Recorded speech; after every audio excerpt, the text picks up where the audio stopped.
Hello everyone, welcome back to the Mr. Dapperton channel. Today we're diving into the highly acclaimed Fallout TV series. Now, don't get me wrong, this show is a masterpiece in many ways, but there's one major flaw that's been bothering me since the very first episode. Its portrayal of communism and capitalism. Throughout the show, we see capitalism being vilified as the root cause of the apocalypse. Money-hungry capitalists, driven by greed, supposedly blow up the entire world just to turn a little profit. But hold on a second, let's take a step back and examine this narrative. First off, capitalism isn't about greed or exploitation. It's about voluntary exchange and individual freedom. In a capitalist system, people have the right to own property, pursue their own interests, and engage in trade without coercion from the government. People are free to do what they want as long as they don't hurt another person. Capitalism thrives on competition and innovation, driving progress and prosperity. The more you help society, the more society helps you back. If you're successful in helping society, you can be well off and contribute to the world in any way you see fit, because you have already proven you are beneficial at relocating resources and benefiting the world around you. Unlike government. On the other hand, we have communism portrayed as the savior of humanity in the Fallout series. But let's not forget the countless atrocities committed in the name of communism throughout history.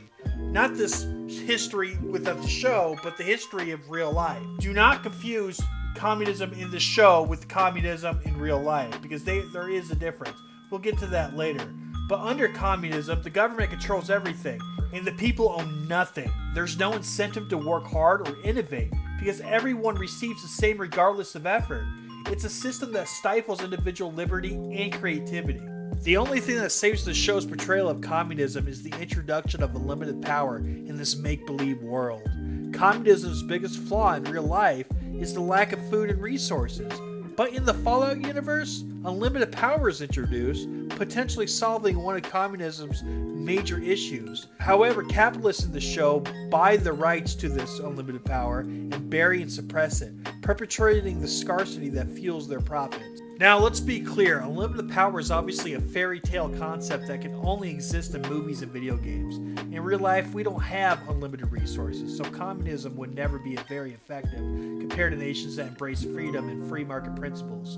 So while the plot of this show becomes more forgivable with its fantastical context, it's important to remember that communism could only work in such a fairy tale situation. And the show has the audacity to make one of the show's main communists in the show say this: "I'm not a communist, Mr. Howard.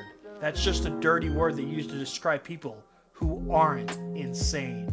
Everyone who isn't communist is insane." That is so far from the truth given today's reality. Maybe in this make-believe world where unlimited power and resources exist, it makes a little sense. Communism only makes sense confined to the Fallout universe, given these fairy tale circumstances, and you should not get the impression it's good for our actual real world, because it's not. As viewers, it's crucial to critically analyze the messages we consume in media and recognize the complexities of economic systems.